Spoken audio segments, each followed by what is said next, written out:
The room was filled with an uncomfortable silence, broken only by the ticking of the old clock on the wall. Mark, my husband of 30 years, sat across from me, his eyes glued to the TV, ignoring my presence as usual. I sat there, lost in my thoughts, feeling the weight of years of unspoken grievances and suppressed anger. I had reached my limit. "Did you finish moving?" Mark's voice, tinged with his usual condescension, pierced the silence. I didn't look at him as I replied, "I'm leaving, Mark." My voice was calm, but inside a storm was raging. Mark scoffed, "Oh, really? And where will you go, Anna? You can't survive without me." His words stung, but they also fueled my resolve. For too long I had endured his dismissive attitude and his mother's incessant meddling. It was time to reclaim my life. "I'll manage," I said, standing up. I felt empowered despite the fear and uncertainty that lay ahead. His mother, who had been living with us for the past year, walked in, her eyes narrowing as she saw my packed bags. "Running away, are we?" she sneered. "I knew you didn't have the spine to handle this family." Ignoring her, I grabbed my bags and headed towards the door. Mark didn't move to stop me. Instead, he called out, "You'll be back. You need us." As I stepped out of the house, I felt a sense of liberation. The cool evening breeze felt like a balm to my suffocated soul. I didn't know where I was going, but for the first time in years, I felt a glimmer of hope. For 30 years, I had played the dutiful wife to Mark, a man who saw me more as a convenience than a partner. Our son Alex was the only light in my life, but even he couldn't fill the growing void in my heart. Mark's mother, with her constant criticisms and manipulations, only added to the toxicity of our home. I found a small apartment, modest but peaceful. It was my sanctuary, a place where I could breathe and think without judgment. In the following days, I ignored the barrage of calls and messages from Mark and his mother. They fluctuated between pleading and threats, but I was done listening. My coworkers at the library, where I had worked part-time for years, were supportive. They had seen the changes in me, the gradual loss of my spirit. Now, they witnessed my rebirth. One evening, as I was settling into my new routine, my phone rang. It was Alex. "Mom, are you okay?" His voice was laced with concern. "I am, Alex. Better than I've been in years," I replied, my voice steady. "I'm proud of you, Mom. Dad and Grandma, they're not taking it well. Dad's been drinking, and Grandma won't stop talking about how you've abandoned them." A pang of guilt hit me, but I pushed it away. "They'll manage, Alex. They need to learn to respect others." Alex was silent for a moment. "I'm glad you're finally thinking about yourself, Mom. Let me know if you need anything." As I hung up the phone, I realized this was just the beginning. Mark and his mother had underestimated me for years. It was time to show them that I was no longer the woman they thought they could control. My journey of self-discovery and revenge had just begun. In my small apartment, surrounded by the few belongings I had taken with me, I reflected on the past 30 years with Mark. Our marriage, once filled with promise, had slowly disintegrated into a shadow of what it could have been. It all started blissfully. Mark was charming and attentive, and we were young, full of dreams. But as the years passed, the charm faded, revealing a man more interested in his own needs than those of his family. When Alex was born, I thought it would bring us closer, but it only highlighted our differences. Mark's idea of parenting was providing financially, leaving the emotional nurturing to me. His mother, Eleanor, always hovered in the background, her criticism of my parenting a constant drone. "Anna, you're coddling the boy too much," Eleanor would say. "Mark never needed all this fuss." I endured her jibes, focusing on Alex, who grew up to be a thoughtful and independent young man, despite the tension at home. The turning point came when Eleanor moved in with us. Mark didn't even discuss it with me. I just came home one day to find her bags in the hallway. "My house is too lonely," she had said, a manipulative glint in her eye. Living with Eleanor was suffocating. She criticized everything from my cooking to the way I dressed. "Mark could have done so much better," she would often say within my earshot. But what truly broke me was discovering Mark's betrayal. I stumbled upon bank statements one day, revealing large withdrawals from our joint account, money used to fund Eleanor's gambling habit and Mark's secret indulgences. Confronting them led to heated arguments, with Mark always siding with his mother. "She's my mother, Anna. She needs this to cope with her loneliness," he would argue, dismissive of my concerns. The final straw came when I overheard a conversation between them, plotting to take control of the finances completely, reducing me to nothing but an occupant in their house. I knew then that I couldn't live in that shadow any longer. The day I left, I promised myself that they would one day understand the pain they had caused. My plan was simple yet effective. I would hit them where it hurt the most, their pride and their finances. I started by legally separating our finances, a move that shocked Mark. "What do you think you're doing?" he had yelled over the phone. "Protecting myself, something I should have done years ago," I replied, my voice calm but firm. Eleanor's reaction was even more dramatic. "You ungrateful wretch! After everything we've done for you," she screeched when she found out. But I was unmoved. The years of submission were over. I was playing by my own rules now, and this was just the beginning of their karma. The weeks following my financial independence were tumultuous. Mark and Eleanor were furious, their true natures fully exposed in their anger. I received countless calls, each more venomous than the last. "You think you're clever, Anna?" Mark hissed during one call. "You're nothing without me. You'll come crawling back." "I won't, Mark. I'm done being your puppet," I replied, my newfound strength bolstering my words. Eleanor was even more vitriolic. "You'll regret this, Anna. You've ruined our family." "There was no family to ruin, Eleanor. It was an illusion," I shot back. Despite their threats, I felt liberated. The fear that once controlled me had evaporated, replaced by a resolute desire for justice. It was time for them to face the consequences of their actions. I started by reaching out to old friends and acquaintances, sharing my story. The truth about Mark and Eleanor's manipulations and financial deceit quickly spread, tarnishing their reputations. Mark, who prided himself on his social standing, was appalled. "How could you do this to me?" he demanded during a rare face-to-face encounter. "You did this to yourself," I replied calmly. "I'm just shedding light on it." Eleanor, faced with the community's judgment, was equally distraught. "You've turned everyone against us. This is war, Anna." But I was no longer intimidated by her. "No, Eleanor, this is justice." I watched as their world crumbled. Mark's friends began to distance themselves, wary of his tarnished image. Eleanor's social circle, once a source of her pride, dwindled as the truth about her gambling and manipulation spread. But I didn't stop there. I knew their financial instability was their weakest point. With the help of a lawyer, I began the process of claiming my share of our joint assets, ensuring that Eleanor's gambling debts were exposed and Mark's mismanagement of our finances was brought to light. The court proceedings were grueling, but I stood my ground. Mark and Eleanor's attempts to discredit me fell flat, their lies and deceit no match for the truth. As the judge ruled in my favor, granting me a significant portion of our assets, I saw the defeat in Mark and Eleanor's eyes. It was more than just a legal victory. It was a moral one. "You've destroyed us, Anna," Mark said, a shadow of his former arrogant self.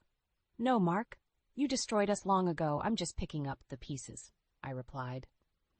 Walking out of the courtroom, I felt a weight lift off my shoulders. For the first time in years, I looked forward to the future, free from the chains of my past.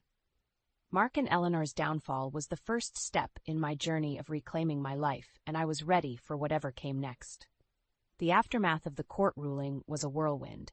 With my rightful share of the assets, I began building a life free from Mark and Eleanor's shadow. Their reactions, however, were a mixture of disbelief and fury. "You can't do this to us, Anna," Mark exclaimed over the phone one evening, his voice laced with desperation. "I've done nothing but take back what's mine," I replied firmly. "You should have thought about the consequences before you betrayed me." Eleanor's response was more underhanded. She tried to rally family members against me, painting herself as a victim. But her attempts were futile. The truth about her had spread too far. "Anna, you're tearing this family apart," she accused during a chance encounter at the grocery store. "This family was broken long before I left," I countered, not giving her the satisfaction of seeing me upset. I relished the freedom of living on my own terms. I changed my phone number, cutting off their direct line of harassment. I also started volunteering at a local shelter, finding solace in helping others who had faced similar struggles. But my quest for justice wasn't over. I learned that Eleanor was planning to contest the court's decision, still clinging to the hope of reclaiming the money for her gambling habits. "You won't get away with this, Anna. I'll make sure of it," she threatened in a message relayed through a relative. In response, I fortified my legal defenses, prepared to counter any move she made. I was no longer the woman who shied away from confrontation. I was a fighter, standing up for what was rightfully mine. Mark, meanwhile, was crumbling under the pressure. His once pristine image was now tarnished, and his career suffered as a result. The friends and connections he valued so much were now distancing themselves, unwilling to associate with a man caught in scandal. "You've ruined me, Anna," he lamented during a rare moment of reflection. "You ruined yourself, Mark. I just exposed the truth," I replied. As the weeks turned into months, I watched as their once secure world disintegrated. Eleanor's attempt to contest the court's decision failed miserably, leaving her financially and socially bankrupt. Mark's career continued its downward spiral, his reputation irreparably damaged. But despite their downfall, I felt no joy in their suffering. It was a necessary step in my journey, but it was not the end. I had reclaimed my independence and my dignity, but I was still healing from years of neglect and emotional abuse. As I continued to rebuild my life, I focused on finding peace and happiness within myself. I had emerged from the shadows of my past, stronger and more resilient. My story was not one of revenge, but of emancipation, a testament to the strength of the human spirit in the face of adversity. Several months had passed since the court's decision, and the ripples of my actions were still felt. Mark and Eleanor, now estranged from most of their acquaintances, were living a shadow of their former lives. One day, I received an unexpected visit from Alex. He looked troubled, his usually bright eyes clouded with concern. "Mom, I just came from seeing Dad and Grandma," he began, his voice heavy. They're not doing well." I offered him a seat and a warm cup of tea. "Tell me what happened, Alex." He sighed deeply before continuing. "Dad's been let go from his job, his drinking, it's gotten worse. And Grandma, she's lost everything to gambling. They're selling the house." I listened, my heart aching for Alex. Despite everything, they were still his family. "Mom, did we go too far?" he asked, his voice barely above a whisper. "Alex, we stood up for what's right. They made their choices," I replied, my voice tinged with sadness. The news of their misfortune didn't bring me joy. Instead, it was a somber reminder of the consequences of a life lived without integrity and respect for others. The following weeks were filled with whispers and rumors. Mark and Eleanor's house, once a symbol of their success, was now on the market. Their fall from grace was complete. I heard from a mutual acquaintance that Mark had tried to find work, but his reputation preceded him. Eleanor, meanwhile, had become a pariah in her social circles, her gambling addiction now public knowledge. One evening, while I was out for a walk, I saw Mark. He was a shadow of the man he once was, his posture slumped, his eyes hollow. Our paths crossed, and for a moment we stood there in silence. "Anna, he began, his voice cracking. "There's nothing to say, Mark," I interrupted. "You chose your path." He nodded slowly, a resigned look in his eyes. "I never thought it would come to this," he murmured. As I walked away, leaving Mark behind, I felt a sense of closure. The man who had once held so much power over me was now just a stranger with a broken past. Eleanor, too, faded into obscurity. Her once lively demeanor was now subdued, the realities of her actions finally catching up to her. As the chapter of Mark and Eleanor closed, I realized that my journey was about more than revenge. It was about reclaiming my life and finding peace. I had stood up to my oppressors, not for vengeance, but for justice and self-respect. The experience had taught me the power of resilience and the importance of standing up for oneself. As I continued to build my new life, I did so with a newfound strength and a heart ready to embrace the future. Months turned into a year since the upheaval of my life began. In this time, my journey of self-reinvention continued, with each day bringing new strengths and realizations. The downfall of Mark and Eleanor was not my endgame. It was merely a byproduct of my pursuit for justice and respect. One crisp autumn afternoon, I sat in my cozy living room, the warm sunlight streaming through the window, reflecting on the changes. The phone rang, interrupting my thoughts. It was Alex. "Mom, I wanted to tell you something," Alex said, his voice brimming with excitement. "Sarah and I are getting married, and we'd love for you to help us with the planning." Joy surged through me. That's wonderful news, Alex. Of course, I'd love to help. Our conversation was filled with laughter and plans for the future, a stark contrast to the calls filled with distress and despair from the past. A few days later, while out for my regular walk, I encountered Eleanor. She seemed smaller, diminished somehow. Our eyes met, and there was a brief flicker of something, regret perhaps, or realization in hers. "Anna," she began, her voice quivering. I'm sorry." The apology, unexpected and late, caught me off guard. "Eleanor, your actions brought you here. I hope you find some peace."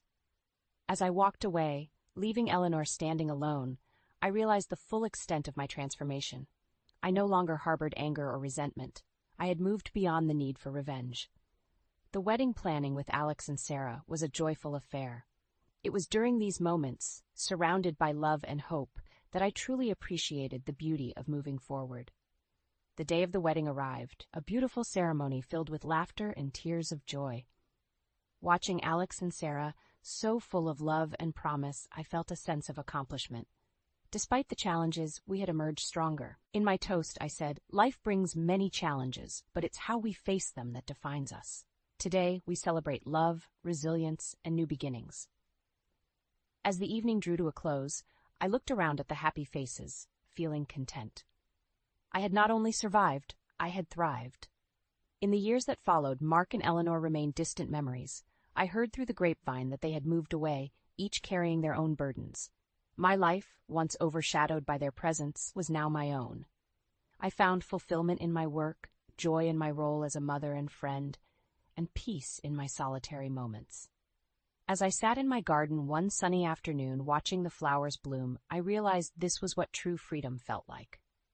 My journey had been long and fraught with obstacles, but it led me to a place of contentment and strength. The end of my marriage was not the end of my story.